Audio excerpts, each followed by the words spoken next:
Chapter 11. He stepped closer without me realizing it. I did not hear his footsteps, did not notice his shadow, as if the distance between us vanished without permission. He brushed my cheek gently, a touch so light it was almost invisible, yet heavier than everything that had been said that night. Even after I had wiped away my tears, those tears that rebelled, leaving my eyes without consent, without warning, I leaned back slightly, a small movement, but a clear one. A silent refusal, cautious, needing no explanation. He saw it. He always did. His hand lingered in the air for a moment, hesitating between returning and falling away. Then he lowered it slowly, as though admitting the distance was harder than crossing it. He spoke in a voice defeated by his own feelings.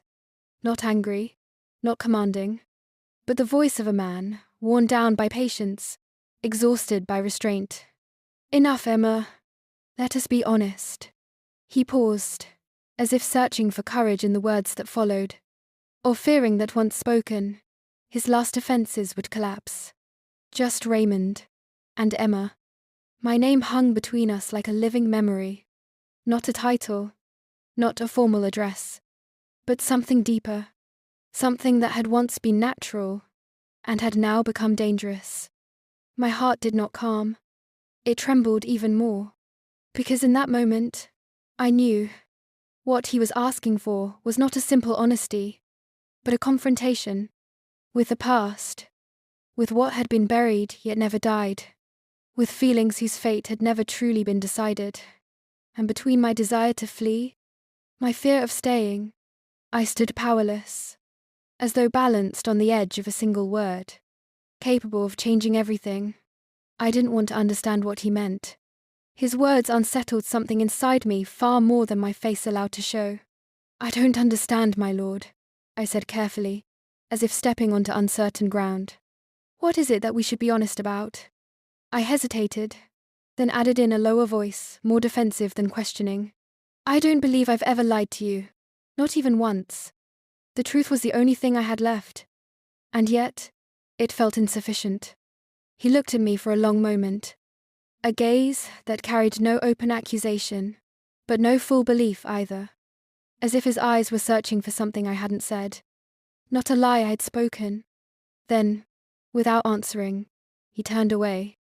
He returned to the chair across from me and sat down slowly, with the weight of a man who knew that what stood between us could not be resolved with direct words. That movement wasn't retreat. It was a silent reclaiming of control. He raised his hand calmly, one gesture was enough. He summoned the servants in a low, formal voice, stripped of emotion. He ordered the plates to be cleared, as though the conversation that had just begun did not yet deserve to continue. They removed what remained of the dinner. In its place, desserts were set before us. Luxurious varieties I didn't recognize, arranged with precision, gleaming, deliberate, and beside them, a simple dish, modest in appearance, almost out of place amid such indulgence. I watched in silence. I didn't understand the reason for the contrast. Was it intentional? A message left unspoken? Or just another detail, in a night heavy with what was never said? I remained seated, my hands resting on the table, feeling that the honesty he spoke of was not the honesty of words, but of emotions I had never admitted to, and wasn't sure I had the courage to face.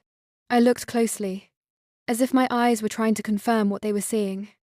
And suddenly, my heart pounded violently, a sharp beat that unsettled my breath.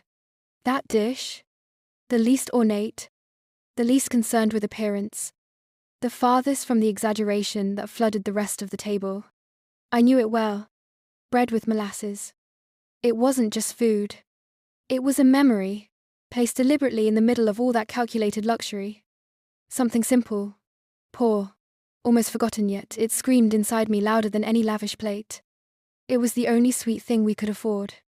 Not because we loved it, but because we had no other choice. Its taste was never truly sweet. It was honest. A shy sweetness, stained with helplessness and forced acceptance. Something tightened in my chest. Why was it here? Amid all this excess, Why choose this? Of all things. Did he remember? Or did he want me to remember? What's wrong, Emma?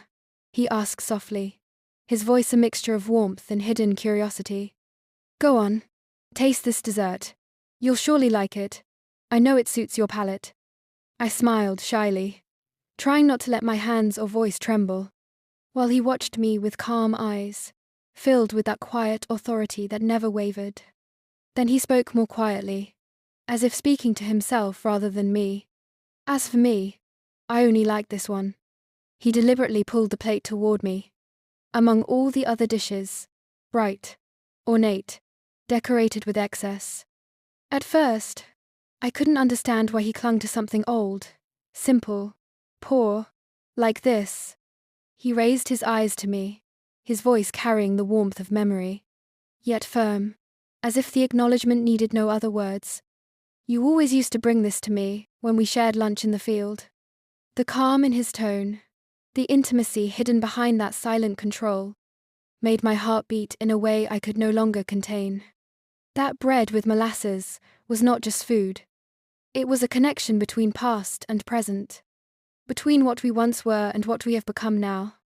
I said quietly, trying to keep my voice steady despite the pounding of my heart. I always knew you liked sweet things. He lifted his gaze to me. His eyes were calm, carrying an old longing and that silent authority that never needed to announce itself. Then he spoke, his voice deeper, as though opening the door to a memory long kept closed. I loved what you used to make. He paused for a moment, then added with a quiet, honest confession.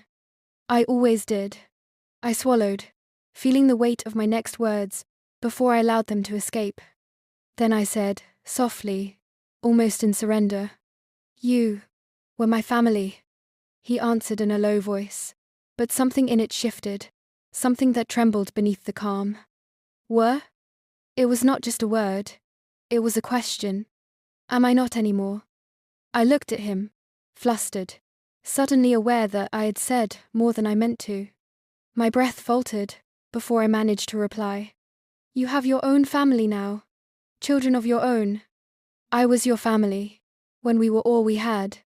The moment the words left me, I felt their weight. They were more honest than I had intended to be, more truthful than I had allowed myself since our first meeting again. I grew uneasy, warmth rising to my cheeks, and quickly tried to pull back. I didn't mean, he interrupted me calmly, but behind that calm, there was a wound, one unseen, yet hurting more than it showed. He gave me a brief look, then finally stood, as if sitting there had become heavier than he could bear. He spoke in a measured tone, though it carried fatigue. It must have been a long day. Then he added more softly, Emma, I am glad to see you, and glad that you are well. My heart began to race. Was this ambiguous meeting finally over? Would I finally return home? Would I leave this garden, this weight, this turmoil? My thoughts ran ahead in silence, rushing faster than reality itself. But suddenly, his voice reached my ears again, changed. It was no longer the voice of the man speaking of memories. It was the king. The servants will escort you to your private chamber. I froze. My chamber? He continued, his tone formal, leaving no room for misinterpretation. You are a dear guest to me, Emma. He paused briefly, and the next word felt personal, not royal. You are my family. The composure returned fully to his features. That invisible wall rose between us once more. We will continue our conversation another time. I wish you a pleasant night. It was not a request, not a suggestion. It was a decision. And as he turned to leave, I realized the meeting had not ended as I thought. It had only just begun.